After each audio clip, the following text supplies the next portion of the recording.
नमस्कार दोस्तों, स्वागत है आपका हमारे यूट्यूब चैनल में। आज की इस वीडियो में हम बात करेंगे दिल्ली मेट्रो रेल कॉरपोरेशन के मेंटेनर वैकेंसी जो 2020 में आई थी, उसके इलेक्ट्रीशियन ट्रेड मेंटेनर इलेक्ट्रीशियन का जो 18 फरवरी के फर्स्ट शिफ्ट में एग्ज़ाम हुआ था, उसका हम पेपर लाएँ जो कि राजस्थान के जयपुर में हुआ था। ये फुल वीडियो में आपको हम क्वेश्चन पेपर भी दिखाएंगे। ये एक फाइनलाइज्ड आंसर की है जो कि दिल्ली मेट्रो के द्वारा, यहाँ पर आप देख सकते हैं फाइनल आंसर की है। क्वेश्चन के साथ साथ यहाँ पर आपको आंसर भी दिखाई जाएंगे। तो क्वेश्चन नंबर फर्स्ट है, तो चलिए फ्रेंड वीडियो शुरू करते हैं। एकल फेज प्रेरण मोटर में यदि स्टेटर एक एसी आपूर्ति से जुड़ा हुआ है तो निम्न में से कौन सा कथन सत्य है? तो इसका आंसर है ऑप्शन नंबर फोर्थ, ये स्वतः घूर्णन क्षेत्र उत्पन्न नहीं कर सकता। क्वेश्चन नंबर 2, 66 kV तक के अनुप्रयोगों के लिए किस प्रकार के केबल का उपयोग किया जाता है? तो इसका आंसर है option number 1, screen cable. Question number 3 friend, ये न्यूमेरिकल है तो आप इसका स्क्रीनशॉट लेके इसको खुद सॉल्व कर सकते हैं या तो अपने टीचर से इससे सॉल्व करवा सकते हैं। क्वेश्चन नंबर 4, एक 3 फेज विद्युत आपूर्ति का सही फेज अनुक्रम क्या होगा? तो उसका आंसर है ऑप्शन नंबर 3, RYB। किस प्रकार की वायरिंग की सामान्य विश्वसनीयता अच्छी नहीं होती? तो इसका आंसर है option number 1, क्लीट wiring.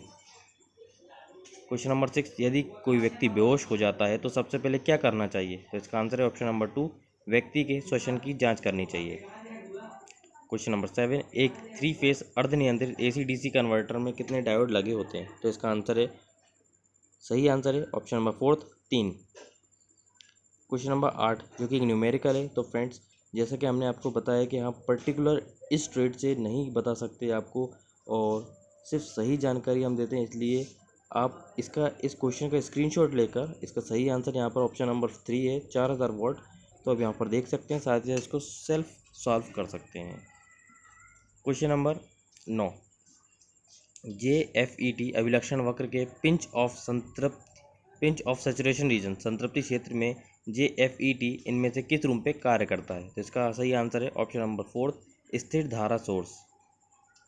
Question number 10, इनमें से कौन सा विकल्प जूल के नियम को सही ढंग से निरूपित करता है जहां धारा को R, प्रतिरोध को T, समयावधि को निरूपित करते हैं? तो इसका सही आंसर है option number 3, I² RTJ। Question number 11, lead acid battery में कितने सेल श्रेणी क्रम में जुड़े होते हैं बैटरी की धारिता 1000 AH 12 वोल्ट होने पर? तो इसका सही आंसर है option number 2, answer 6। Question number 12, DC श्रेणी मोटर का उपयोग करने के लिए निम्न में से कौन सा अनुप्रयोग सर्वाधिक उपयुक्त है? तो क्वेश्चन आंसर नंबर फर्स्ट, जहां निम्न भार पर उच्च गति की आवश्यकता होती है। क्वेश्चन नंबर 13, लैंप संयोजित आर्मेचर वाले एक 4 पोल शंट जनरेटर में क्षेत्र प्रतिरोध और आर्मेचर प्रतिरोध क्रमशः 50 ओम और 0.1 ओम है। इससे 100 वोल्ट 40 वाट वाले 60 लैंपों को विद्युत शक्ति आपूर्ति प्रदान की जाती है। आर्मेचर धारा का मान क्या होगा? तो इसका सही आंसर है option number 1, 26 ampere. Question number 14, एकल फेज प्रेरण मोटर का फेज स्प्लिटर निम्न में से किस में जुड़ा होता है? तो इसका सही आंसर है ऑप्शन नंबर 1, स्टार्टर वाइंडिंग के साथ श्रेणी क्रम में।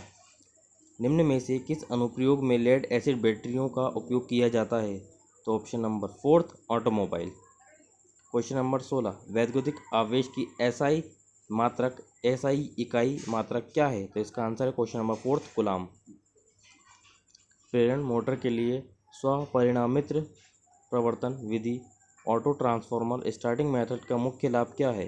तो इसका सही आंसर है, मोटर प्रवर्तन की समान मात्रा के लिए यह कम लाइन धारा का उपभोग करती है। विद्युत प्रणालियों का उत्पादन वोल्टेज कितना होता है? तो इसका सही आंसर है option number 2, 11 kV। Question number 19, electric wiring में प्रयुक्त केबलों का चयन करते समय निम्न में से किस मापदंड पर विचार नहीं किया जाता? तो इसका आंसर है ऑप्शन नंबर 3, भू संपर्कन बिंदु। फ्रेंड्स वीडियो पसंद आया तो प्लीज़ लाइक ज़रूर कीजिएगा, साथ ही साथ अपने ITI इलेक्ट्रीशियन फ्रेंड्स को ये वीडियो भेजना ना भूलिएगा। किसी दुर्घटना की अप्रत्यक्ष लागत क्या होती है? तो इसका आंसर है ऑप्शन नंबर 1, घायलों के अनुत्पादक समय की लागत। क्वेश्चन नंबर 21, एक 230 वोल्ट DC श्रेणी मोटर में 40 एम्पेयर की धारा प्रवाहित होती है। आर्मेचर और श्रेणी क्षेत्र वाइंडिंग सीरीज फील्ड वाइंडिंग के प्रतिरोध क्रमशः 0.2 एम्पेयर और 0.1 एम्पेयर है। ब्रश वोल्टेज ज्ञात कीजिए। तो इसका आंसर है 226 वोल्ट। परिपथ के सातत्य के परीक्षण के लिए निम्न में से किसका उपयोग किया जाता है? तो इसका आंसर है ऑप्शन नंबर 2, नियॉन टेस्टर। अर्धचालक उपकरणों के स्वास्थ्य स्थिति की जांच निम्न में से किसकी मदद से की जा सकती है? तो इसका आंसर है ऑप्शन नंबर 1, डिजिटल मल्टीमीटर। किसी जंक्शन में प्रवेश करने वाली और उससे बाहर निकलने वाली सभी धाराओं का बीजगणितीय योग शून्य होना चाहिए, ये कथन निम्न में से किससे परिभाषित किया जाता है? तो इसका सही आंसर है ऑप्शन नंबर 2, किरचॉफ का धारा नियम। चुंबकीय परिपथ में चुंबकीय फ्लक्स किसके द्वारा उत्पन्न होता है? तो इसका सही आंसर है ऑप्शन नंबर 2, चुंबकीय विद्युत वाहक बल, चुंबकीय वाहक बल MMF, magnetic motive force. Question number 26, bistable multivibrator के संबंध में इनमें से कौन सा विकल्प सही है? तो इसका आंसर है ऑप्शन नंबर 3, यह ट्रिगर्ड ऑसिलेटर होता है। क्वेश्चन नंबर 27, एकल फेज शैथिल्य मोटर हिस्टेरेसिस मोटर किस प्रकार की मोटर है? ये एक सिंक्रोनस मोटर है। क्वेश्चन नंबर 28, R बराबर 800 ओम, C बराबर 20 माइक्रोफेराड वाले प्रतिरोध और संधारित्र को श्रेणी क्रम में संयोजित किया जाता है। इस परिपथ का टाइम कांस्टेंट क्या होगा? तो फ्रेंड्स, इस क्वेश्चन को इग्नोर कर दिया गया है सभी कैंडिडेट के लिए। नेक्स्ट क्वेश्चन है क्वेश्चन नंबर 29, डायोड का रिवर्स रिकवरी टाइम एक मापदंड है जो निम्न में से क्या निर्धारित करता है? तो इसका आंसर है ऑप्शन नंबर 1, प्रचालन की गति। घरेलू उपकरण सामान्यतः इनमें से किस पर काम करने के लिए डिज़ाइन किए जाते हैं? तो इसका सही आंसर है ऑप्शन नंबर 2, AC आपूर्ति वोल्टेज। क्वेश्चन नंबर 31, अल्टरनेटर में उत्तेजक एक्साइटर का प्रदान करता है? इसका आंसर है ऑप्शन नंबर 4, उत्तेजन वाइंडिंग को DC शक्ति। क्वेश्चन नंबर 32, चुंबकीय पदार्थ की चुंबकशीलता निम्न में से किसमें परिवर्तन होने पर बदल सकती है? तापमान में। ऑप्शन नंबर 4, तापमान में। क्वेश्चन नंबर 33, यदि एक BJT को एम्पलीफायर के रूप में उपयोग करना हो तो उसे निम्न में से किसमें संचारित किया जाना चाहिए? तो वो है एक्टिव एरिया में, सक्रिय क्षेत्र। ऑप्शन नंबर 2, सक्रिय क्षेत्र। क्वेश्चन नंबर 34, निम्न में से कौन सा वायरिंग प्रणाली का चयन करने के लिए प्रयुक्त मानदंड नहीं है? तो क्वेश्चन नंबर 1, घर में रहने वाले व्यक्तियों की संख्या पर। क्वेश्चन नंबर 35, उस बिंदु को क्या कहा जाता है जहां उपभोक्ता की वायरिंग कटआउट से जुड़ी होती है? तो आंसर नंबर 4, ऑप्शन नंबर 4, उपभोक्ता का टर्मिनल। मेगर का उपयोग, क्वेश्चन नंबर 36, मेगर का उपयोग निम्न में से किसे मापने के लिए किया जाता है? तो आंसर 3, उच्च प्रतिरोध। क्वेश्चन नंबर 37, निम्न में से कौन सा कथन सही है?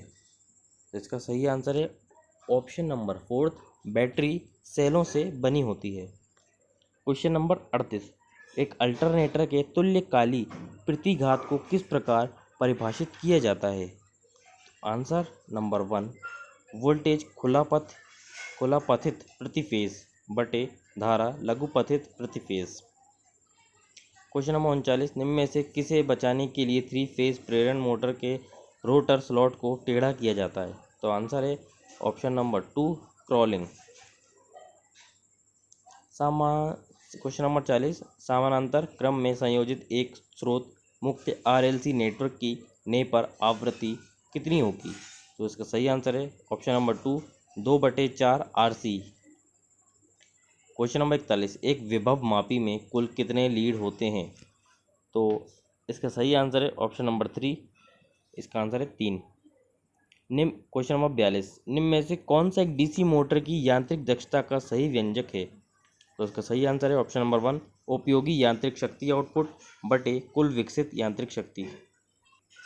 क्वेश्चन नंबर 43, एक यूनिवर्सल मोटर में बल आघूर्ण निम्न में से किसके समानुपाती होता है? तो इसका सही आंसर ऑप्शन नंबर 1, आर्मेचर धारा का होल स्क्वायर। क्वेश्चन नंबर 44, एक तुल्यकाली मोटर में V वक्र इनमें से किसके बीच खींचे जाते हैं? तो आंसर है ऑप्शन नंबर 4, आर्मेचर धारा और क्षेत्र धारा। क्वेश्चन नंबर 45, निम्न में से कौन सा इलेक्ट्रिक वायरिंग का एक प्रकार नहीं है? तो इसका आंसर है ऑप्शन नंबर 3, खुली वायरिंग।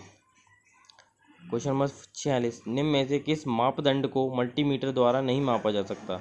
तो इसका आंसर है ऑप्शन नंबर 3 तापमान।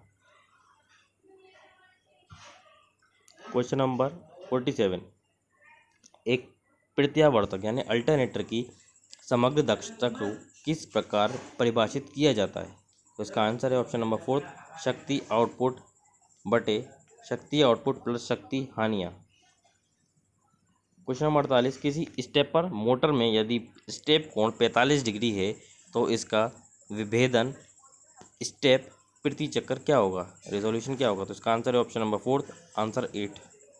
क्वेश्चन नंबर 49, एक प्रत्यावर्ती वोल्टेज V बराबर 50 साइन 100t है, इसके आयाम और आवृत्तियाँ के मान क्रमशः क्या होंगे? तो इसका आंसर है option number 1 50 volt 15.9 hertz. Friends, इनका स्क्रीनशॉट लेकर आप इनसे और डीपली भी लर्न कर सकते हैं। क्वेश्चन नंबर 50, निम्न विद्युत मापदंडों का कौन सा संयोजन बैटरी के स्वास्थ्य को व्यक्त करने वाला प्रदर्शन संकेतक है? तो इसका आंसर है क्वेश्चन नंबर 2 वोल्टेज धारिता दक्षता।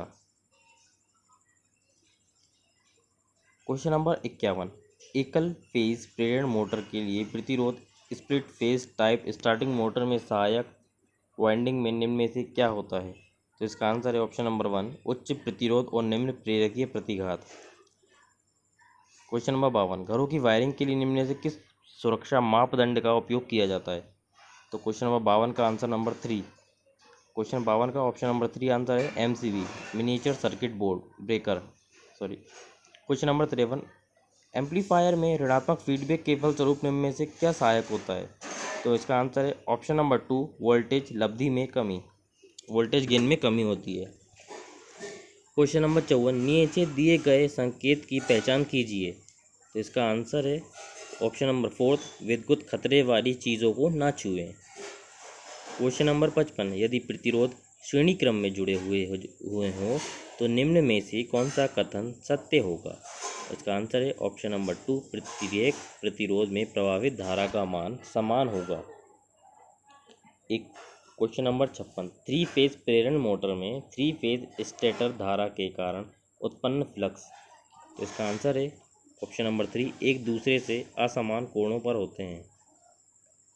प्लेट भू संपर्कन में प्लेट किस सामग्री से बनी होती है? इसका सही आंसर है ऑप्शन नंबर 4 तांबा। क्वेश्चन नंबर 58, बीजेटी में कितने टर्मिनल होते हैं?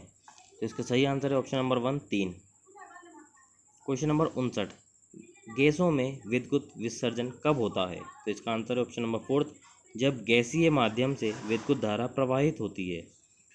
क्वेश्चन नंबर 60, SCR एक उपकरण है, तो इसमें जो आंसर दिया है फ्रेंड वो इसका आंसर है अर्ध नियंत्रित, जबकि इसका सही आंसर है कि SCR एक वोल्टेज नियंत्रित वोल्टेज कंट्रोलर डिवाइस है। तो फ्रेंड इसका सही आंसर जो होगा वो ऑप्शन नंबर 1 होगा, जो कि मैंने वेरीफाई किया है। इसलिए आप इसको वोल्टेज कंट्रोलर ही करें, ताकि साथ इससे अगर आप और डीप में जाएं, अगर अपने टीचर से पूछें, अगर इसका सही आंसर आपको ऑप्शन नंबर 3 मिलता है तो प्लीज़ हमें कमेंट करके ज़रूर बताइएगा, वरना इसका अभी आंसर जो है ऑप्शन नंबर 1 वोल्टेज नियंत्रित। क्वेश्चन नंबर 61, DC वोल्टेज स्रोत से संयोजित शुद्ध प्रेरक स्थिर अवस्था में एक ऑप्शन नंबर 3 लघु पथित परिपथ जैसा व्यवहार करेगा। तो इसका सही आंसर है ऑप्शन नंबर 3 लघु पथित परिपथ। क्वेश्चन नंबर 62, इलेक्ट्रिक हीटर का हीटिंग एलिमेंट निम्न में से किसका बना होता है? तो फ्रेंड इसका सही आंसर है option number 4 nichrome nickel chromium. क्वेश्चन नंबर 63, निम्न में से कौन सा पावर केबल का भाग नहीं है? तो आंसर है क्वेश्चन ऑप्शन नंबर 1 भार यानी लोड। क्वेश्चन नंबर 64, निम्न में से कौन सा सत्य है? तो उसका आंसर है ऑप्शन नंबर 2 KW बराबर यानी किलो वाट बराबर kilo volt ampere KVA multiply शक्ति गुणांक यानी पावर फैक्टर।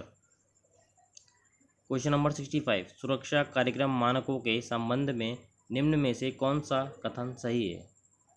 कौन सही है? तो 5ES option number 3 5ES। Question number 66, compensation theorem यानी प्रतिकारिता प्रमेय व्यापक रूप से इनमें से किससे संबंधित है? तो इसका आंसर है ऑप्शन नंबर 4 नेटवर्क में सहायता प्रभाव टोलरेंस। क्वेश्चन नंबर 67, एमीटर के प्रतिरोध के बारे में निम्न में से कौन सा कथन सत्य है? तो इसका आंसर ऑप्शन नंबर 4, ये बहुत कम सुगमता होती है, ये बहुत कम होता है। क्वेश्चन नंबर 68, अभ्रक माइका नामक सामग्री निम्न में से किसका उदाहरण है? इसका आंसर ऑप्शन नंबर 3, विद्युत रोधी पदार्थ। क्वेश्चन नंबर 69, निम्न में से कौन सा शब्द 5S प्रणाली का भाग नहीं है? इसका आंसर है स्वैप। क्वेश्चन नंबर 70, VAR निम्न में से किसकी इकाई है? तो इसका आंसर है प्रतिघाती शक्ति यानी reactive power, option number 3। Question number 71, soldering सामग्री को हटाने के लिए प्रयोग किया जाने वाला सामग्री को क्या कहा जाता है? तो उसे बोलते हैं डीसॉल्विक। इसका आंसर है ऑप्शन नंबर 1, डीसॉल्विक। Question number 72, the impedance of multiplier of volt meter for AC measurement should be, यानी किसी मल्टीप्लायर का इम्पीडेंस किसी वोल्ट मीटर का AC मेजरमेंट करने के लिए क्या होना चाहिए? तो उसमें लिखा है रिमेन कांस्टेंट विद फ्रीक्वेंसी, आवृत्ति के साथ स्थिर होना चाहिए। क्वेश्चन नंबर 73, 2 ओम प्रतिरोध वाले एक PMMC यानी permanent magnet moving coil ammeter का फुल स्केल मान 5 एम्पियर है। यदि 0.5 ओम मान वाले एक शंट को इसके साथ संयोजित किया जाता है तो इसकी नई रेंज क्या होगी? इसका आंसर है 25 ampere, option number 4, 25 ampere. Question number 74, AC DC converter में निम्न में से कौन सा मापदंड आउटपुट DC वोल्टेज की गुणवत्ता प्रदान करता है? तो सही आंसर है ऑप्शन नंबर 2, दृष्टिकरण दक्षता।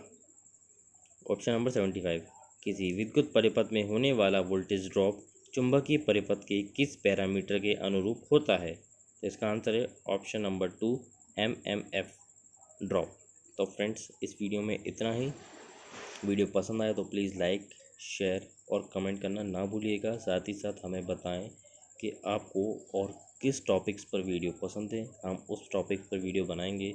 साथ ही साथ लेटेस्ट और जेन्युइन अपडेट की वैकेंसी अपडेट के लिए हमारे चैनल को सब्सक्राइब करना ना भूलिए और उसके साथ साथ बेल आइकन को ज़रूर दबाएं, जिससे हमारी लेटेस्ट वीडियो के नोटिफिकेशंस आप तक सबसे पहले पहुँचे। तो फ्रेंड्स, जय हिंद, जय भारत।